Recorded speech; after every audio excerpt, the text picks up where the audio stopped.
Hello, and welcome to the Corporate Storytime podcast series. My name is Lucas Robinson, the host of the podcast. On this pod, I'll get the opportunity to talk to ASX company leaders and innovators as they run through their personal executive journeys and the stories behind the companies they are helping to grow today. I'll be leveraging my experience as a former stockbroker and my current role with investor relations consultancy, Corporate Storytime. But enough of that. For now, let's gather round, come in close, and let me tell you a story.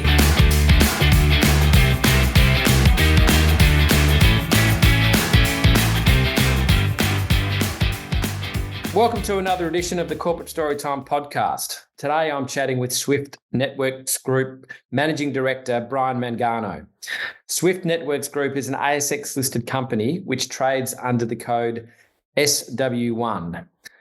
The company supplies customised premium entertainment and engagement platforms delivered via television to mining and resources communities and into aged care facilities. In financial year 2023, Swift recorded a $1.1 million group EBITDA from revenue of over $19 million, with around $14 million of that revenue contracted as subscription revenue, which is recurring by its nature. Brian, we are talking during a fortnight where everyone's going on about Swift Entertainment Factor, although I don't think you've yet performed to sell out shows at the MCG. Instead of talking about American singers, maybe we can start with a run through of the background of the Swift Networks business and how it came to be listed on the ASX. Great. Thanks very much for that, Lucas. Yes, as tempting as it was to put the word Taylor somewhere in our website and try and get a bit more hits, we refrained from doing that. Well, I was unable to restrain myself in the copy that I'm writing at the moment for the Corporate Storytime newsletter. It was just too obvious one to leave alone. Yes, it is very topical. I'll run that by you later. That may yet be left on the cutting room floor. Excellent. So really the journey with Swift, I mean, for me personally, I've been probably looking at Swift from the sidelines for, I'd say 4 or 5 years now. I actually became an investor myself 4 years ago, and it really came through my personal really association with a competitor for Swift, a company called Acura that was subsequently sold to Telstra Purple.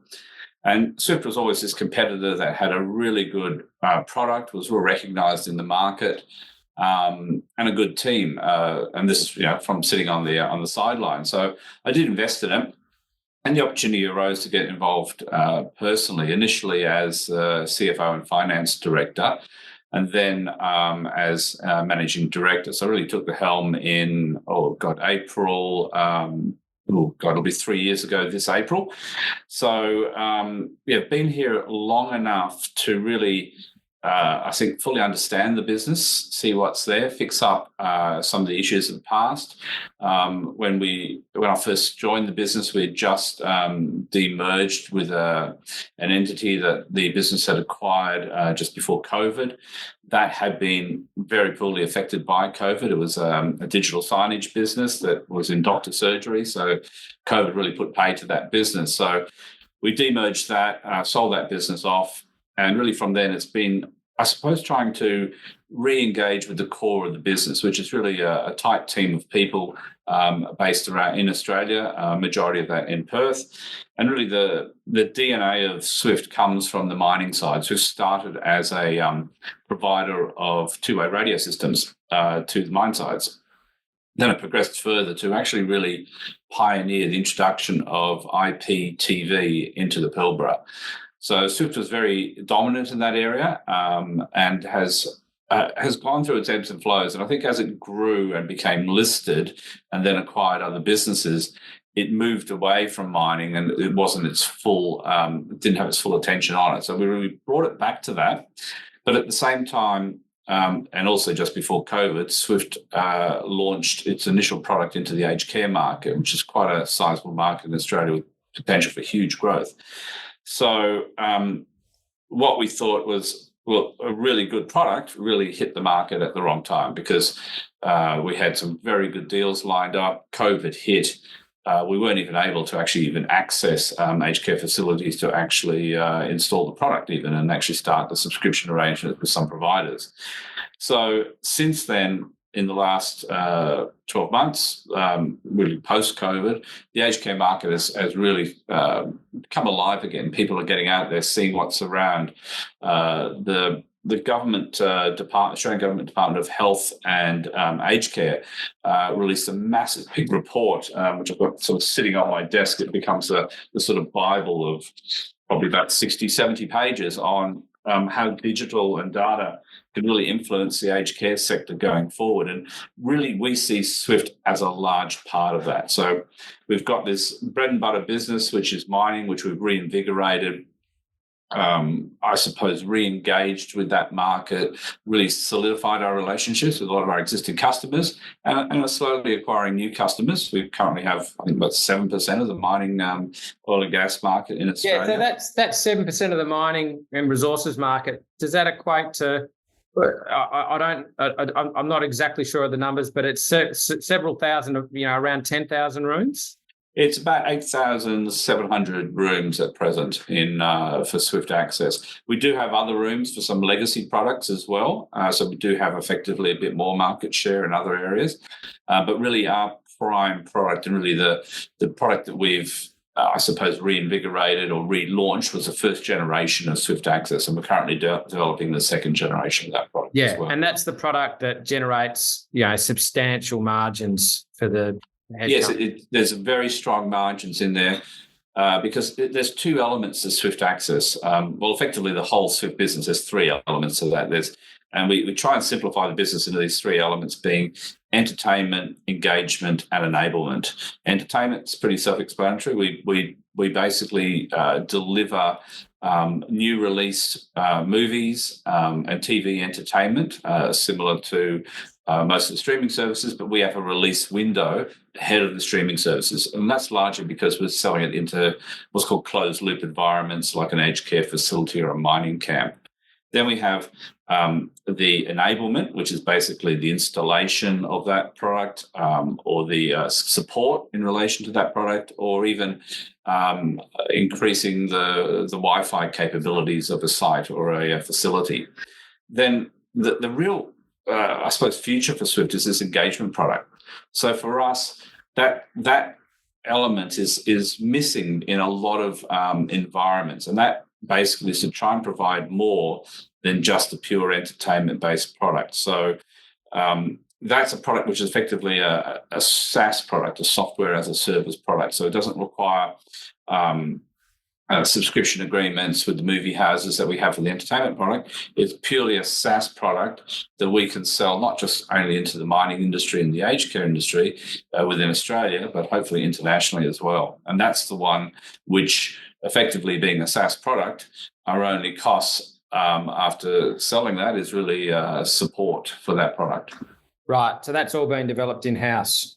It has, yes. We have our own team based in Perth that develops and fully supports the product. So if anything goes wrong with our product, we have a 24/7 call center.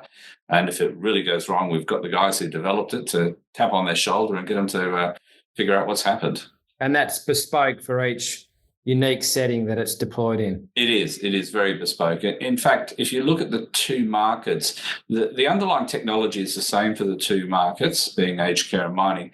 But there is a subtle nuance in terms of how the markets see the people who are using the product. So in mining, it's very much a drive to seeing the individual on a mine site as a guest. So it's like trying to create a resort-style experience so they feel they're getting the best there is. For aged care, it's a bit different. They're called the person in the aged care facility is called a resident, and that's really because that's their home. So it's very much a drive towards a personalized experience, and that's what we try and create and tailor the content for those two markets. So, for instance, mining, it might be Indigenous content or well-being content along with the new release movies. In aged care, it might be in-chair exercise content or travel content or relaxation content, things that demographic requires, along with a lot of other functionality that we can bring to the screen in both their markets. For instance, mining, it might be health and safety updates or training, or effectively the company intranet. Because what happens in mining, a lot of people aren't sitting in front of a computer all day like I do. They're basically driving haul packs, working on site, cleaning things, working in kitchens, making... TVs are everywhere, right? TVs are all through the camp and the operations. Exactly. Well, they all go back to their donga at night and have a TV to turn on. So that's their, I suppose, connection with their employer. That is their only connection. A lot of these people don't even have an email address with their companies they work for. So if you're trying to disseminate information to your staff, the TV back in the room is the way to do it. Yeah. Probably just going back to the TVs that are in the rooms in the mining camps, and you talked about the early release window that you get access to. I suppose that really speaks to the quality of the entertainment product that you're able to roll out to customers, and the reason why, people, when they get back from their 12-hour shift, want to tune into the product that you've got coming through the television system. Do you want to talk a little bit more about that? Yes. Am I right in saying it's sort of similar type content to what you might find on a flight? Yes, it's very similar to, say, a Qantas flight experience, where you're basically seeing movies straight after cinematic release. So we're in this new release window, so it's ahead of Netflix, Stan, or the other providers. So what we're giving people is something more than they get at home. So there has been a trend in the past to people bring their own device, but what happens is people are just watching Netflix and they're trying to find the exact movies that they probably tried to watch 5 minutes earlier at home. That also has a big problem in that it creates a lot of bandwidth usage. So you can imagine a large site like a Roy Hill has 3,000 people. They're all getting off shift at the one time, all getting back to their rooms at the one time. Some people want to FaceTime their family. Other people are trying to download high-definition movies.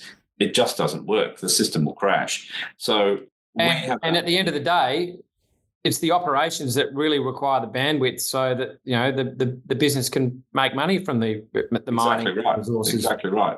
So our package and our movies are actually cached on site, so it doesn't require bandwidth. So it also allows the bandwidth to be a lot faster for people to FaceTime if people are watching movies that aren't actually drawing the use of bandwidth.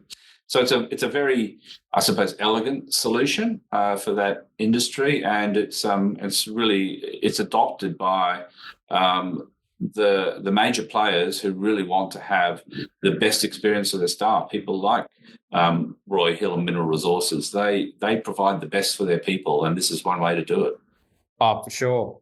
Well, I mean, maybe we should get into what you are trying to do in the aged care market as well. I mean, obviously the mining mining and resources market is really in your DNA, but the growth in the business that I can see is going to come, largely from the enormous opportunity that you've got in the aged care market. And I know that you've been working in-house and developing the aged care entertainment platform.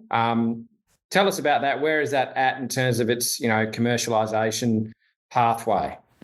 Yes, well, we have currently the current generation product, and what we're currently developing is the next generation product, which has a whole updated user interface and user experience. So we're adding a lot more functionality in that and I suppose the key word we try and use is integration. So with Swift, we basically see ourselves as the company that owns the TV panel. We're the ones who can bring anything onto the TV panel. There has been a move in aged care over the years of trying to give people iPads and apps on their phone and, trying to disseminate information and notices through that.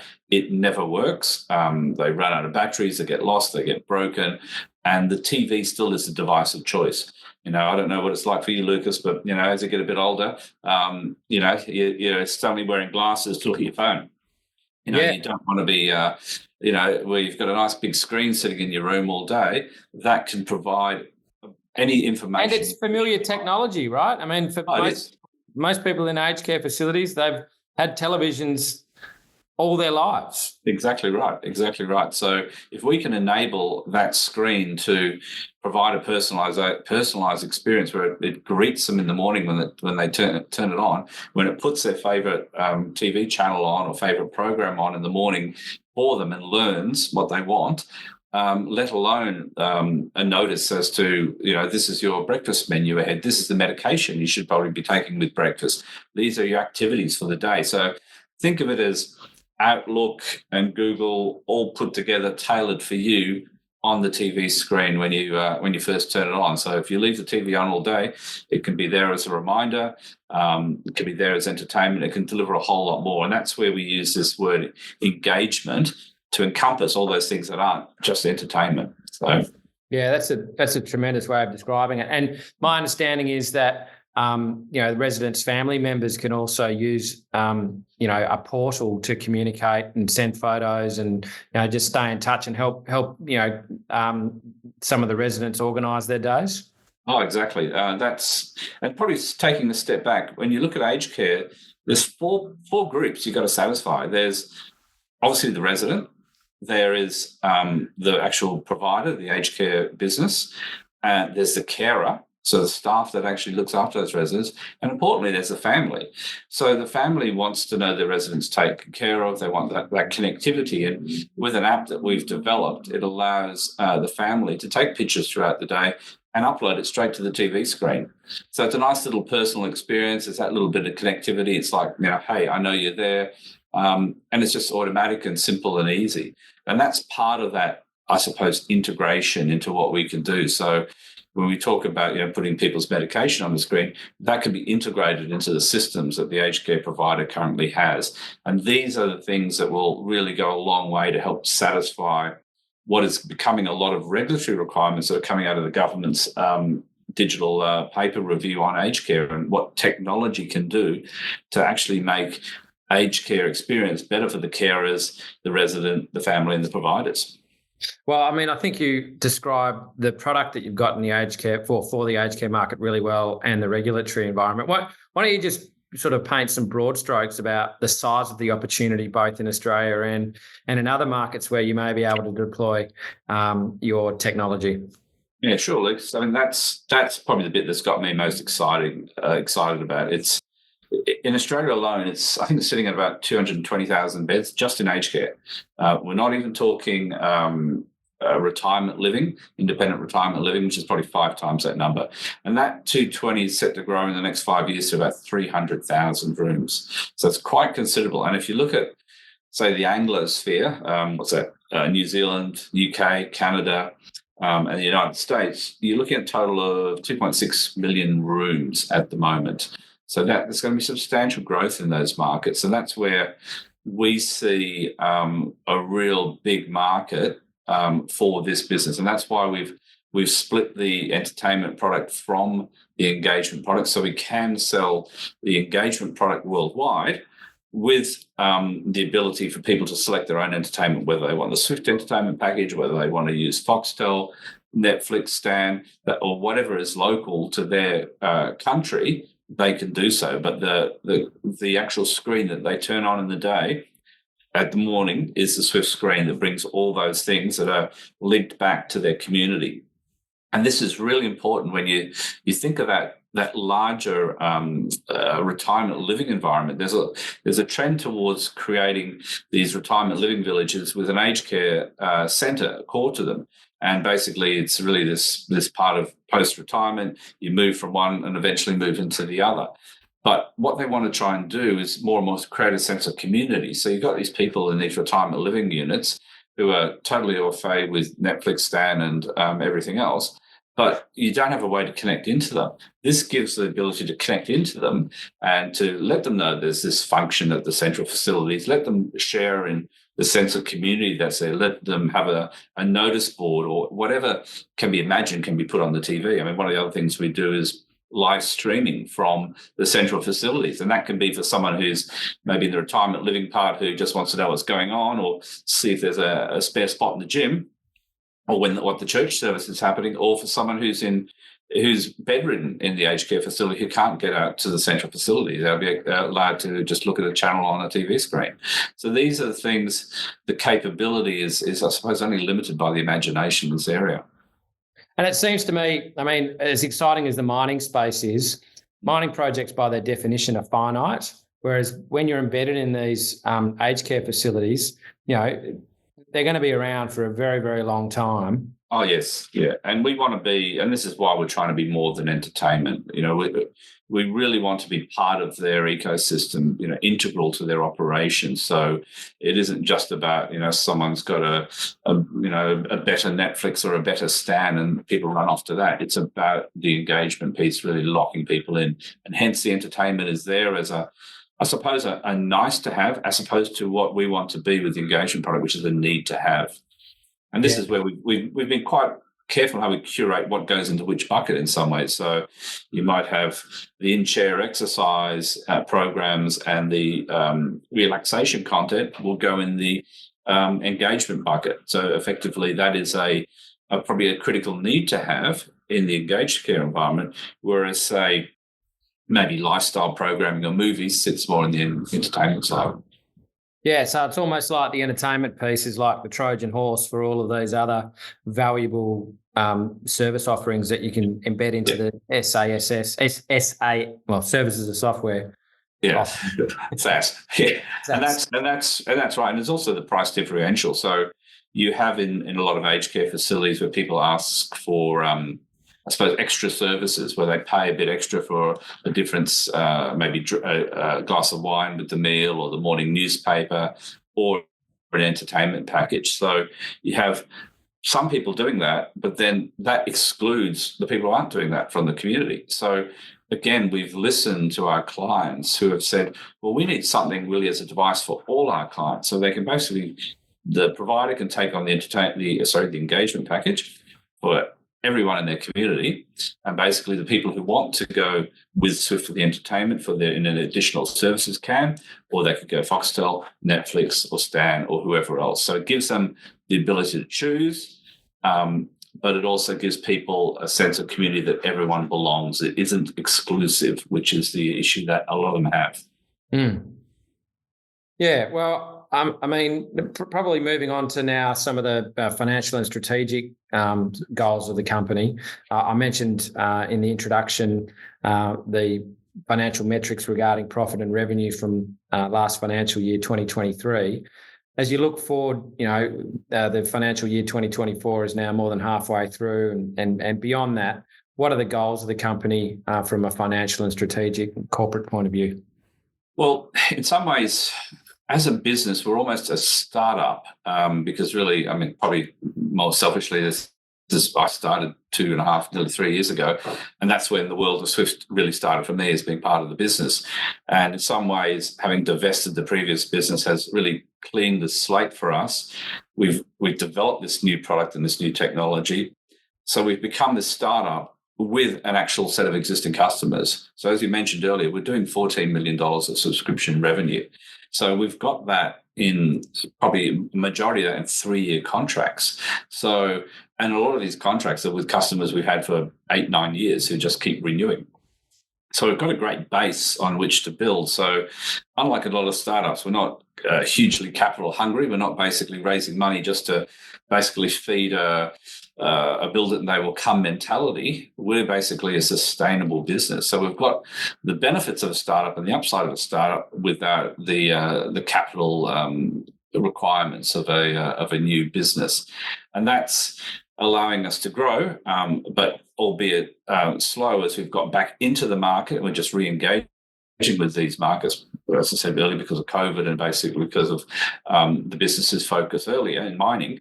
But we're aiming to keep growing that subscription revenue. That's the focus of the business. And if you look at, I suppose we've gone from January 22 to now, 8,700 odd rooms in mining, and I think it's about 2,800 in aged care.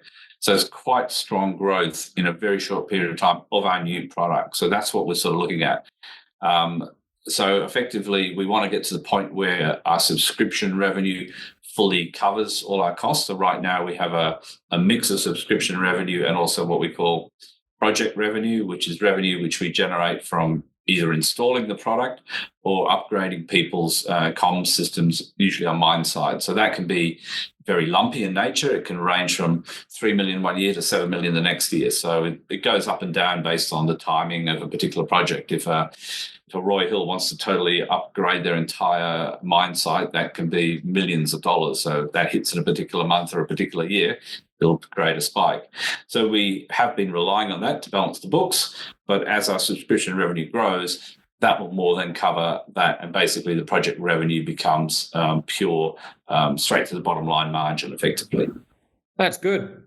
Well, I mean, do you want to touch on the team? I mean, the board you've got's got real sort of relevant experience, I think. Yeah, we've got some really good high caliber players on the board. Player isn't probably the right word, but we have Charles Fear, who started Argonaut, the Perth-based investment broking house some years back. He's integral to the business and understands what we need to achieve and very, very much a good steady hand to help guide the business. And he's only been with the business for 2 years now. Brad Dennison's also a recent joiner. He's ex-Fleetwood Managing Director. He's also personally involved with the aged care industry, more on a property side and retirement living. He's actually actively involved in that area as well. So he's integral in actually understanding that side of the market. It has brought some great contacts to the table.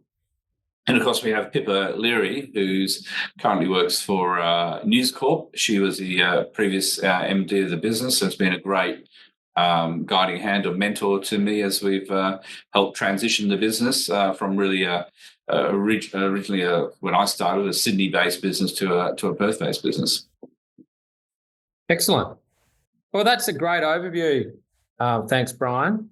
I suppose looking through the lens of a former stockbroker, I see it's a profitable business with outstanding growth prospects and a market cap that's around what the revenue was last financial year. It's a compelling proposition, I think. So keep going, and really looking forward to seeing how the aged care market opportunity particularly plays out for you.